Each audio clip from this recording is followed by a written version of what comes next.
শুরু করব। গতকালও এইভাবেই শুরু করেছিলাম। বেআইনি পার্কিং, বাঘের ঘরে ঘোগের বাসা। একটা হলুদ স্টিকার, একটা হলুদ স্লিপ, সেই হলুদ স্লিপের এমনিতে কোনো দাম নেই, কিন্তু একটা গাড়িতে লাগালেই 100 টাকা দাম। 100 টাকা করে হাজার হাজার গাড়ি পার্কিং হচ্ছে কোথায়? বাঘের ঘরে। ভবানী ভবন, প্রেসিডেন্সি সংশোধনাগার, চারিদিকে ধর্মধান্য অডিটোরিয়াম এবং চিড়িয়াখানা সব মিলিয়ে লেখা আছে পার্কিং নয়, পার্কিং অ্যালাউড নয়। কিন্তু কালকে আমরা দেখালাম বেআইনি পার্কিং হচ্ছে, চলছে, আর স্টিকার লাগিয়ে 100 টাকা গুঁজে দিলেই হাতে হলো। কারা চালাচ্ছে এই ঘোগের বাসা, কাদের? দেখুন, কালকে আমরা যা জানি তিনিও তাই জানেন, আমরা যা বলি তিনিও তাই বলেন। অর্থাৎ মানুষ, সাধারণ মানুষ যা বলেন, যা জানেন। তিনি হচ্ছেন দেবলীনা বিশ্বাস, কাউন্সিলর। তিনি বললেন হ্যাঁ, বেআইনি কাজ হলে খারাপ, কিন্তু বেআইনি কাজ হচ্ছে তো, কয়েকদিন ধরে হচ্ছে, কয়েক মাস ধরে হচ্ছে।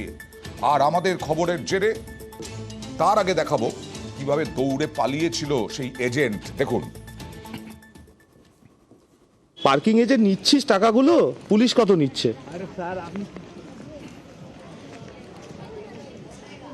পার্কিং এ যে নিচ্ছিস টাকাগুলো, পুলিশ কত নিচ্ছে? আমাদের খবরের জেরে দেবলীনা বিশ্বাস কাউন্সিলর, তিনি গেলেন ঘটনাস্থল পরিদর্শন করলেন। এই হলুদ শিকার কারা দিয়েছে? কোথা থেকে এসছেন আপনারা? বারেরপুর থেকে। আচ্ছা আচ্ছা। এখানে কি পার্কিং এর কিছু অসুবিধা হচ্ছে আপনাদের? এই কিভাবে পার্কিং করছেন আপনারা?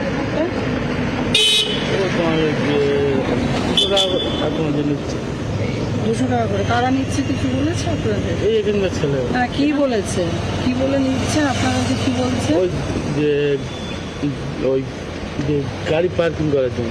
আপনারা পুলিশ বা প্রশাসনের সঙ্গে কথা বলেছেন? সামনে তো এখানে অনেক পুলিশ। কেন বলেননি? এরপর থেকে যখন আসবেন চিড়িয়াখানায় পার্টি নিয়ে বা কোনো ফ্যামিলি নিয়ে বা ট্রিপে আসবেন, নিশ্চয়ই পুলিশ প্রশাসনের সাহায্য নেবেন। সরকারি প্রশাসন আপনার সঙ্গে আছে, আপনার পাশে আছে সবসময় সাহায্য করার জন্য।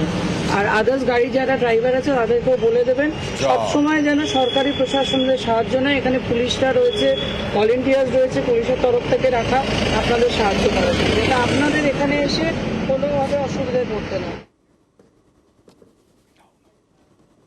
এই হলুদ শিকার কারা দিয়েছে? কোথা থেকে এসছেন আপনারা? অবাক হয়ে গেলাম। ভাবা যায়, দায় সারা তো বটেই, তার সঙ্গে কাদের শিক্ষা দিচ্ছেন? যারা ওখানে গাড়ি পার্ক করেছেন, মানে গাড়ির ড্রাইভার, গাড়ির মালিক, তাদের ধরা তো উচিত ছিল যারা মাল তুলছেন, তোলাবাজি করছেন। কথা বলবো প্রতিনিধি উজ্জ্বলের সঙ্গে। উজ্জ্বলে তো দায় সারা এবং ঠিক উলট পুরাণ হচ্ছে। তিনি যাওয়ার পরে কি পার্কিং বন্ধ হলো?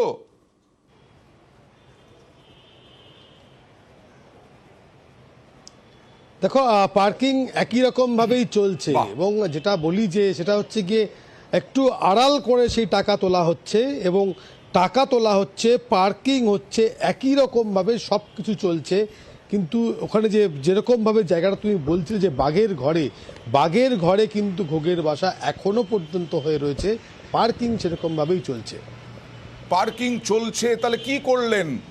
তাহলে দেবলীনা বিশ্বাস গিয়ে কি করলেন? কেন গেলেন? এটা কি লোক দেখানো?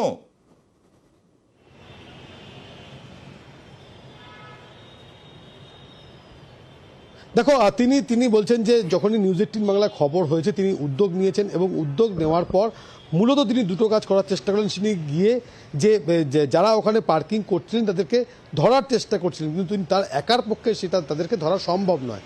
দ্বিতীয় বিষয়ে তিনি কি করলেন, যে যারা ওখানে পার্কিং করছে তাদেরকে বললেন যে এদেরকে, যারা এখানে রয়েছেন তাদেরকে পার্কিং দেবেন না। এবারে সমস্যা যেটা হচ্ছে যে যদি পার্কিং যারা ওখানে করাচ্ছে তাদেরকে যদি সেই টাকাটা না দেওয়া হয় তাহলে গাড়ির ক্ষতি হওয়ার সম্ভাবনা রয়েছে। যে ড্রাইভার থাকবে সেই ড্রাইভারের বিরক্তির বিভিন্ন রকম কারণ হওয়ার সম্ভাবনা রয়েছে।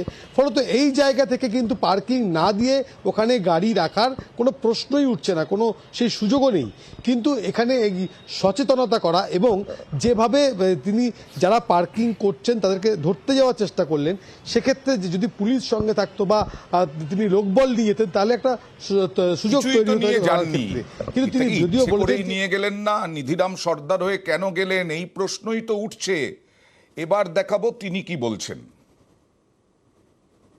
যেভাবে টাকা নেওয়া হচ্ছিল নিশ্চয়ই সেটা অন্যায় এবং অবৈধভাবে নেওয়া হচ্ছে। যারা এরকম বেআইনি কাজ বা অবৈধভাবে করছে তাদেরকে যাতে এরকম তাড়াতাড়ি ধরা যায়, এবং পুলিশ প্রশাসনকে নিশ্চয়ই বলবে ব্যাপারে লক্ষ্য দিতে, আলাদাভাবে যেন তারা চেকিং করে দেখে, এসে একটু টহলদারিটা যেন করে। এখানে সদ্য একটা পার্কোম্যাট আমরা পেয়েছি সম্পন্ন, যার নাম, যেখানে একটা নয় একসঙ্গে কয়েকশো গাড়ি সেই পার্কোম্যাটে রাখা যাবে, আর সেখানে নির্দিষ্টভাবে একটা পার্কিং ফি অ্যালট করেছে সরকারের পক্ষ থেকে। তাই এটা একদম ভাববেন না যে সব জায়গাতেই চুরি হচ্ছে, যেরকম বিরোধীরা বলে যাচ্ছে, সেটা ভুল কথা। পার্কোম্যাট রয়েছে, তারপরেও উল্টো দিকে এই পার্কিং চলছে, না হলে তো মাল উঠবে না, মাল কামাতে হবে তো। দেখুন, আমরা যা খবর পেয়েছি তাতে কার কার লাভ হচ্ছে এই ঘোঘের বাসা থেকে। আসলে এটা ঘোঘের বাসা নয়, যা জানতে পারছি এটা বাঘেরই বাসা, বাঘের ঘরে বাঘেরই বাসা। দেখুন, বেআইনি পার্কিংয়ের পেছনে রাঘব বোয়ালদের হাত, এমনকি স্থানীয় এক প্রভাবশালী নেতার মদতেই চলছে ব্যবসা। কথা বলবো উজ্জ্বলের সঙ্গে। উজ্জ্বল,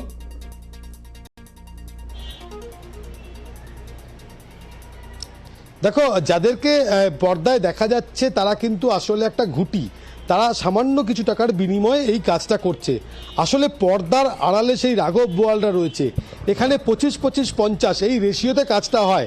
যে সূত্রের খবর তাতে 25% পুলিশের একাংশের কাছে যায়, বাকি 25% যারা পুরসভার আধিকারিক এবং কাউন্সিলর তার কাছে 25%, যদিও কাউন্সিলর সেই অভিযোগ অস্বীকার করেছেন। এবং একই সঙ্গে যে 50% তুমি যেরকম বলছিলে যে এলাকার প্রভাবশালী নেতা, বাকি 50%-এর পুরোটা দেয় তার কাছে। অর্থাৎ এই যে চক্রটি, সেই চক্রটি কিন্তু পর্দার আড়াল থেকে সেই প্রভাবশালী নেতাই চালাচ্ছেন, এবং এই 25-25-50 এই রেশিওতে কিন্তু টাকার ভাগ হচ্ছে। তবে এই নড়ে চড়ে বসাটা হলো না। দেবলীনা বিশ্বাস যা করলেন সেটা সবাই বুঝতে পারছেন, দায়সারা ভাবে এই কাজটা করলেন। তার মানে কি বন্ধ হবে না? শুধু তাই নয়, সিভিকও মাল তুলছে, সিভিক ভলেন্টিয়ার তিনিও মাল তুলছেন। ওই দেখুন, ব্যাস পকেটে চলে গেল বিনা রসিদে। কোনো রসিদ নেই, কিছু নেই।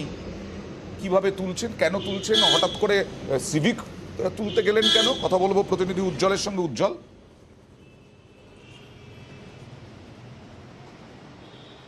দেখো, এখানে একটা বিষয় মজার ব্যাপার হচ্ছে কি, যারা ওখানে পার্কিং করতে আসেন তারা মূলত কলকাতার বাইরে থেকে আসেন। তারা কিন্তু এই পার্কিংওয়ালাদের সঙ্গে কিন্তু কোনো বিতর্কে জড়াতে চান না, তারা কোনো প্রতিবাদ করেন না, 100 টাকা দিয়ে সারাদিনের মতন গাড়ি রাখেন। কিন্তু যারা লোকাল, যারা আটঘাট জানেন যে ওখানে পার্কিং করলে হলুদ স্টিকার লাগালে 100 টাকা দিতে হবে, তারা কি করেন, তারা একটু ম্যানেজ করেন। কিভাবে ম্যানেজ করেন? যে তারা একটু পেছনের দিকে চলে যান, ওখানে যে সিভিক আছে তাকে 20 টাকা হাতে দিয়ে দেন। 100 টাকার জায়গায় 20 টাকায় তার কাজ হয়ে যায় এবং 80 টাকা তার বেঁচে যায়। এখানে দু তরফের, অর্থাৎ সিভিকের সঙ্গে যে টাকা দেন তাদের একটা অলিখিত চুক্তি, যে কেউই এটা স্বীকার করবেন না যে সে টাকা দিয়েছেন বা কেউ টাকা নিয়েছেন। অর্থাৎ এই আপনারা সাধারণ মানুষ, কলকাতার মানুষ হয়ে আপনারা বেআইনি কাজকে বলা যায় অক্সিজেন দিচ্ছেন, আর এরপরে আবার সমালোচনাও করবেন। একই রূপ আপনাদের মধ্যে। আপনারা কেন বেআইনি জায়গায় পার্ক করবেন, কেন বেআইনিভাবে পার্ক করবেন গাড়ি, আমার প্রশ্ন থাকলো। আর মেয়র ফিরহাদ হাকিম, তিনি যদিও আশ্বাস দিচ্ছেন আমাদের খবরের পরে যে ব্যবস্থা নেওয়া হবে, কড়া প্রতিক্রিয়া দিয়েছেন তিনি। আমরা আস্থা রাখছি অন্তত এই বেআইনি পার্কিং যেন আর না চলে। উজ্জ্বল লক্ষ্য রাখবে, আমরা ছাড়বো না। দেখুন, যেটা অন্যায় হচ্ছে সেটা হচ্ছে যে যারা এগুলো করছে তারা অন্যায় করছে, পুলিশের ব্যবস্থা নেবে। আমি অলরেডি সেদিন বলে দিয়েছি, প্রেসিডেন্সি জেলের সামনে চিড়িয়াখানার দর্শনার্থীরা ছিল, আমি বলেছি অত বড় জায়গা আছে, ওখানে তোমরা ঢোকাও, আর তার উপরে যারা ইল্লিগাল পার্কিং করছে তাদের এগেনস্টে শক্ত ব্যবস্থা করো। এবার দেখুন, নিউ টাউনে নয়াঞ্জলি ভরাট চলছিল। আমরা দেখিয়েছিলাম একটি নির্মাণ সংস্থা সেই নয়াঞ্জলি ভরাট করে যে বিল্ডিং, আবাসন, তার রাস্তা তৈরি করে ফেলছিল।